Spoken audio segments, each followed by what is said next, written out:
Today on Florida Sportsman, Project Dreamboat. The team at Wildfire Marine updates a tricked-out Pro line with some very user-friendly modifications. Did a lot of customized work to it. For somebody for his first boat, he did a lot of pretty cool stuff. George LaBonte joins Dreamboat owner Royce Brooker aboard his completely rebuilt John Almond. Royce's ability to transform an idea into a completely custom dive boat that's perfect for his needs should be an inspiration to anyone who might be interested in taking on a resto mod project of their own. The professionals at Two Rivers Boat Worx make headway on the SeaVee 390Z project. We're going to spend every minute we can paying attention to every little detail to make sure this boat is perfect. And the Twin Vee is rigged with a brand new trolling motor at Rocky Point Boat Worx. He can get out in the water and get close to the docks and hopefully catch some fish and have a real nice dinner. All coming up on Florida Sportsman, Project Dreamboat. Join us as we follow one-off builds to all-out restorations in Stuart, Florida's Dreamboat District, home to some of the best custom boat builders in the world. From modest to over-the-top, industry experts from the district's premier facilities show how it's done. Fiberglass repair, custom paintwork, engine rigging, electronics installations, and more. And boating editor George LaBonte shares the stories of boaters who have already turned their dreams into reality. This is Florida Sportsman Project Dreamboat. Yeah, here at Wildfire, I had a customer, Rich, call me about a Pro line that he had. It was his first boat and didn't really know what he wanted when he bought it. And then he started modifying things as he went along to suit his liking. He does a lot of diving, and he had a concern about climbing in and out of the boat, where basically he had to step on the back seat, then sit on the top of the transom, which had a pretty good slope to it to get into the water. So he wanted to know if there was any way we could put a bracket on it and put a walk-through so he could go through unobstructed to the transom. We went ahead and agreed on doing the job, and then what we did is we cut that center wall out. I added some structure to the bottom, tied it across the two stringers. It also acted as a support for the floor. And then we built a floor panel that was basically flush with the interior of the boat so he could walk straight through the transom. Then we installed the bracket. Finding the center line on this bracket installation was a little bit different than most. Usually you go from either a hard chine corner or you go from a strake, because it's important to have the bracket mounted perfectly to the bottom of the boat. That's the most important thing. Well, in this particular boat, there was no hard chine. It was a rounded transom corner. So what we had to do is we take a straight edge and we run it parallel with the bottom edge and extend it past the transom. And I take my measurements from that to find the center line. So that way we have a true center line. There's no guessing on it. All in all, I think this was a big improvement in the boat because, like I said, getting in and out of the boat was tough. And by moving this walk-through, he didn't lose any space at all inside the boat because we simply took a piece of the well wall away. He actually gained some space. And accessibility is super now. It's just, you really couldn't get any better than that, the way it's for getting on and off the boat. I mean, you just walk straight through, right over to the ladder, turn around, and step down in the water. I wanted to increase space, the ease of access, the getting on and off the boat, having the additional space to come up out of the water if you're swimming or diving or spearfishing, and opening up the back of the transom so that you could easily move from the inside of the boat onto the bracket and in and out of the water. One of his concerns, Rich is a pretty good-sized guy, and he had installed a second bilge pump, and he said it was a real pain in the neck because they only had that 1 8-inch pipe plate to work through. And that's a problem we see with a lot of boats. So I told him about Armstrong's 10 by 20 flat panel, which is made for people to walk on. So we put that in there. Now he can get both arms in there, put his head in there, very easy to work now inside that boat. And that was one thing he was concerned with, and he was really happy the way that turned out. I think it turned out great. Mike does a great job. He is really he's a craftsman, he's a perfectionist. It's one of the things that I noticed about his work watching the show probably a year, maybe a year and a half ago, and I decided that I wanted him to be the guy to put the bracket on. I knew it would be done right, and it'd be done in a manner in which there'd be no questions about the quality. You could tell he's put a lot into this boat. Being his first boat, like I said, he just wanted to make sure it was really nice. That's the type of person that he is. And you could see, the color was kind of different for a fishing boat. You don't see too many boats come in that color. He also had the top powder coated, and he designed a lot of the top. Did a lot of customized work to it. For somebody for a first boat, he did a lot of pretty cool stuff. So I think he's really going to like. Obviously, he's going to like it because he's willing to put money into it. He's putting a new motor on the boat now, and I think he's going to enjoy it for a long time. You know, this is the first boat that I've owned, so I wanted to get into the boating at a reasonable price. So obviously, buying a new boat wasn't something that was going to allow me to have much money, you know, for other things. I just the gas to run it. So this is my start. This is my entry into it. You know, it's my ability to find out how much I like boating. I started off with a low budget investment, and we'll see where it goes. When we come back, George LaBonte joins Dreamboat owner Royce Brooker aboard his completely rebuilt John Almond in this week's One Man's Dreamboat segment. This segment brought to you by Two Rivers Boat Worx. Exceptional design, quality, and craftsmanship. Dreaming of transforming your boat into the envy of the fleet? The experts at Two Rivers Boat Worx are dedicated to customizing your boat to your specific needs and personality. Specializing in fiberglass and composites repair, professional painting, systems installation, and more. Founded by boating enthusiasts, we understand the enjoyment of being on the water, offering exceptional design, craftsmanship, and quality, so you can spend more time on the water than dreaming about it. Visit our facility in Stuart, Florida, and turn your boating dreams into reality. Welcome back to Florida Sportsman Project Dreamboat. Join us for this week's One Man's Dreamboat segment with Florida Sportsman boating editor George LaBonte as we feature anglers who have already launched their dream. Florida Sportsman began these features 30 years ago, and the dreams just keep getting better. A common trait that I see more of all the time is an obsession with boat projects, or the disease as some people even call it. What I'm referring to is the growing need that many of these craftsmen share to work with their minds and with their hands to bring a forgotten boat back to life. Today we're back in Stuart, Florida to meet up for a second time with Royce Brooker. Royce is definitely a card-carrying member of this obsession club. In today's episode, Royce is showing off his considerable talent and sharing with us a look at his completely repurposed 1966 23-foot John Almond. So originally I had the 15-foot Hobie power skiff that you saw in season 1, but I was looking for something bigger to go offshore, dive with, take my friends out. Something in the 23 to 25-foot range was a good fit. I found the hull down in Miami in Hialeah, $400. I mean, it had trees growing in it, the whole deal. Brought it back, instantly started tearing it apart. I started sawzalling everything out, cut the floor out, cut the bridge off, cut everything off, cut the cap off. Started with the transom was the first thing that I started with, you know, get the boat all trued up and level. Then I started putting the stringers in it, fuel tank, started doing the decks. Beyond the basic mechanics of decks and the structural work below deck, Royce was faced with the need for parts that would be easy to simply buy and install. However, with a strong handle on the fabrication game, he set out to build from scratch what would clearly become the centerpiece for this whole build, a one-of-a-kind pilot house style console. So the pilot house is a little bit of a break from the traditional norm of a South Florida boat. You start seeing them on the commercial boats and stuff, and you know, those guys are out on the water all day, every day, you know, and they're trying to get out of the elements, and that's a big part of being on the water. And again, to save money, you know, I didn't want to farm out a bunch of pipe work and isinglass and stuff, so I built the console for myself, by myself. And it's just a game changer, just having that shade and being able to get out of the wind, get out of the spray, still being able to open up the windows on hot days and stay perfectly cool is just, you can't beat it, you can't beat it.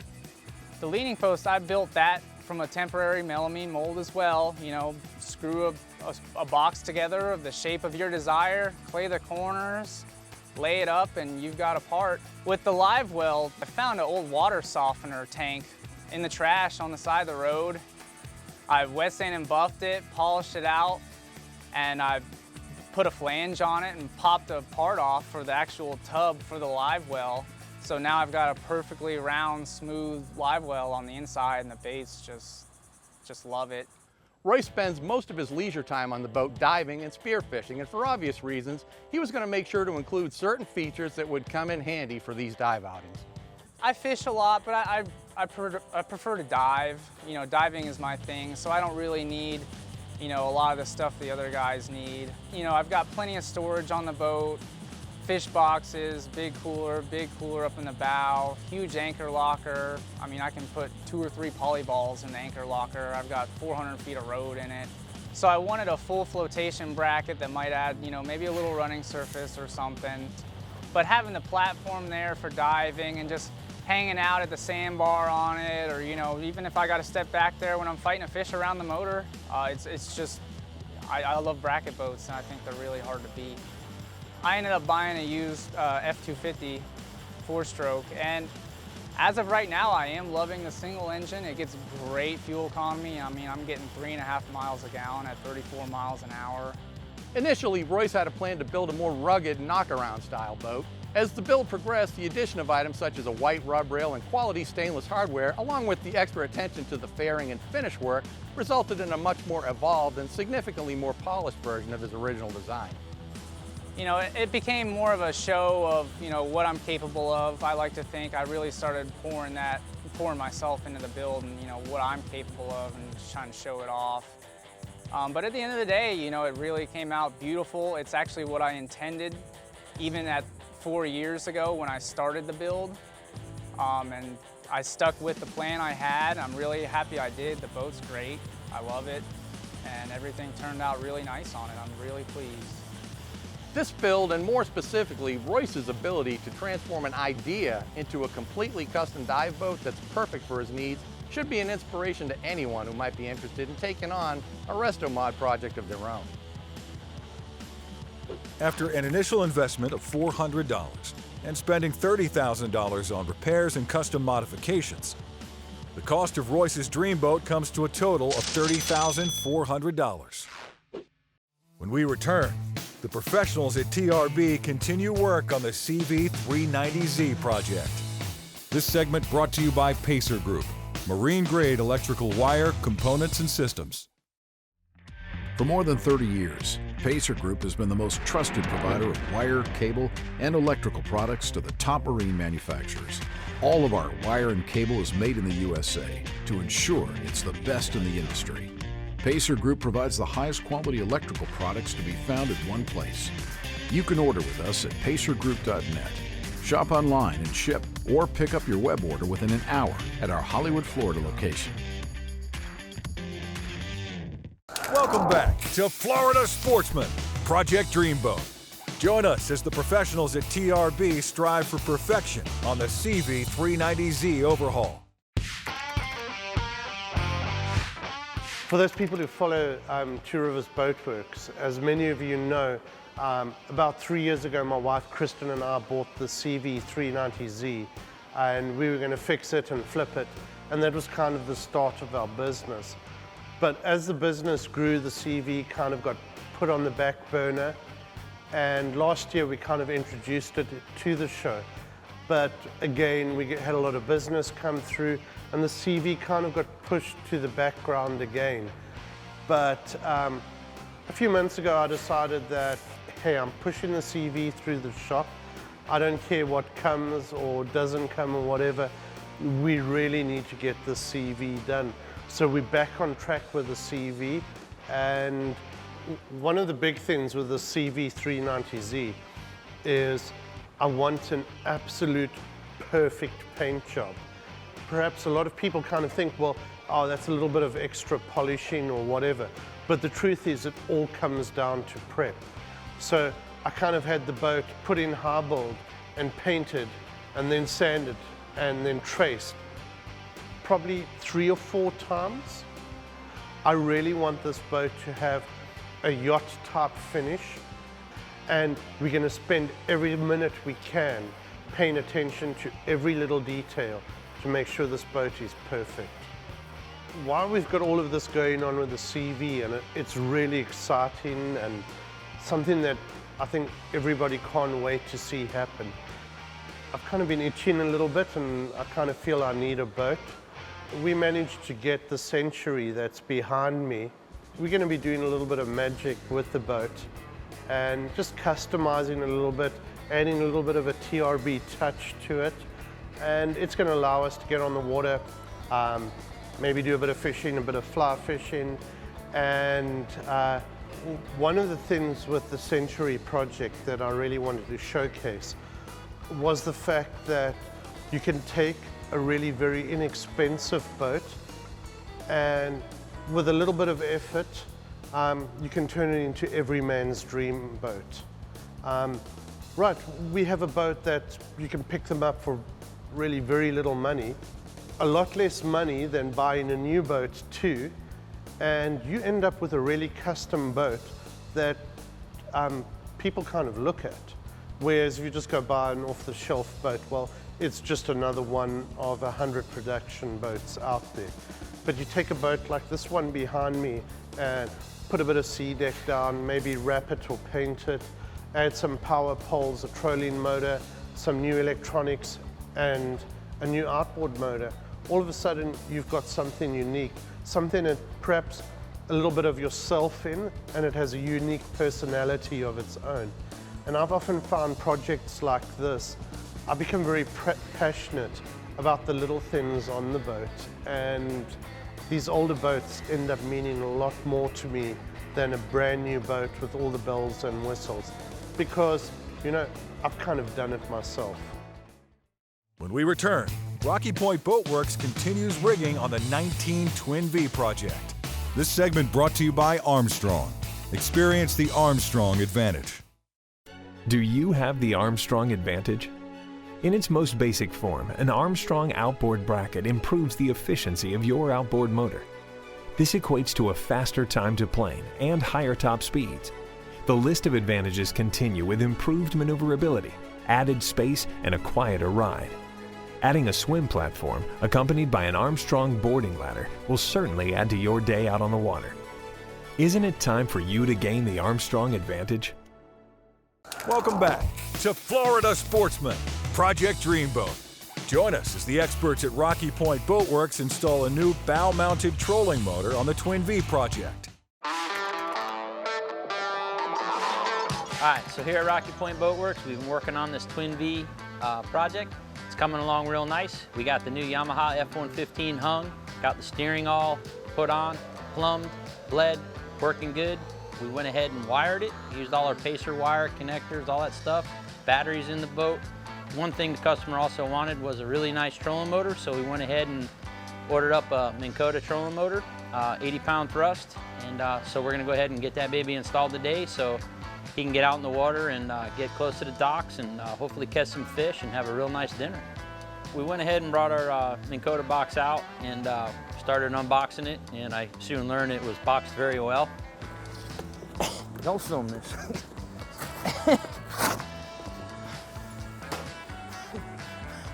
I'm getting a razor knife. Once we got it out, looked over the instructions a little bit, we went ahead and put it up on the bow of the boat. We put our quick release mount on there by Minn Kota. It's a piece of starboard. They got it all cut out, integrated. Got a puck that stays on the boat permanently. And then the other plate mounts to the Minn Kota trolling motor. So when you do get this, you're gonna have to take your sides off. It's a real nice feature. Like I said, it's all built in, integrated. You don't need anything special. Easy peasy, 1, 2, 3. So when we were trying to choose our mounting point for this trolling motor, you don't want the trolling motor to be in the deck space, you know, possibly when it's not deployed. You don't want it to be in the way when it comes to docking, things like that. And then obviously when it comes to deploying the unit, you don't want it to hit the rub rail, rub hard on that or anything like that. But just use common sense, follow the instructions, and you should be just fine. So once we determined where we want to mount this trolling motor on the bow of the boat, we went ahead and marked our area and we laid out our spot to mount the puck. So once we get our puck up there, all bolted down, we want to go ahead and reinstall the trolling motor, double check that we got this thing in the right position and that it deploys easily and clear of obstructions and free movement, all that kind of stuff. There she blows like a hump on a snow hill. It's Minn Kota Tararova. How do you say that? Tararova? So after we get the trolling motor up, it comes down to the electrical side. I noticed that the boat already had a pre-existing plug in there. So I'm thinking, this is great, less work for me. As it would be, it wasn't. The wire they had run up to the plug was a bit oversized, and it's been in there a little bit. And after trimming back some shielding, we noticed the wire's a little cruddy. So there I went to Pacer's website, ordered up some 8-gauge duplex, which comes 2 8-gauge wires in there, positive and negative. Ordered up the correct footage I needed, and went ahead and moved forward. Got everything new in there, so everything's gonna operate real nice. So we got our wire pulled up to the console. This trolling motor happens to be 24 volts. So we wanna go ahead and create a series circuit. So we're gonna take 2 12-volt batteries, tie them together. You're gonna take the positive to the negative of the opposite battery. And then from there, you're gonna take your negative and your positive that are left over coming out will make 24 volts. From our plug, you have your positive and negative. They're gonna come into the console. So when they come into the console, you're gonna take your positive lead from the plug, and it's gonna go to the output side of your resettable breaker. From the input side of the breaker, that will go to the one side, positive side of your battery system that you just did, the series system. Then your negative is just gonna go directly to the opposite battery. And then your circuit's complete. You got 24 volts. So the customer's provided me with a Minn Kota charger. There's a 3-bank charger system is what we're using because we have 3 batteries. You might say, oh, but you have a 24-volt system. Doesn't matter. You take your lead, positive, negative, put them on the battery, same on the other one. As long as you do it that way, it's still a 12-volt system because they're not in series at this time. Very simple, very easy. However, it is also important when you're setting up your battery charger that you select the correct battery setting. Everything's on there, and this is a push-button system, so it's real easy. Select it, lights will flash, it'll highlight the battery selection that you need. It's gonna go ahead and take care of the charging, bring the batteries back up to the voltage they need, and he'll be ready to go out the next day and hopefully catch some fish. So there's a heading sensor that comes with this unit as well. I went ahead and made a custom bracket to fit it inside the console because we're dealing with limited amount of fiberglass and metal surrounding to block any kind of signal to the trolling motor. Some people put them up on their consoles. In our case, we're putting really nice sea deck down, and we just didn't want to see it. So I'm super excited about all this new technology. Once we got our heading sensor all installed, we're happy with it. We're gonna have to go ahead and pair it up with the unit, check the operation of the remote, and the most important thing at this point is to get this boat in the water, man. I mean, this thing is ready for the water. We want to go out and try all these cool features, spot lock, bump up to the dock nice, you know, using our remote. This is going to be so cool, you know, and I cannot wait to get on the water and try it out. Next week on Florida Sportsman, Project Dreamboat. The craftsmen at Stewart and Isla Mirada Boat Works put their all-new skiff to the test in skinny water. Rocky Point Boat Worx takes on performing some very custom work on a classic 20-foot Seacraft. George LaBonte joins Ken Sandow aboard his custom 28 Pursuit. And Dave at Rocky Point shows how to perfectly perform maintenance on a Yamaha outboard.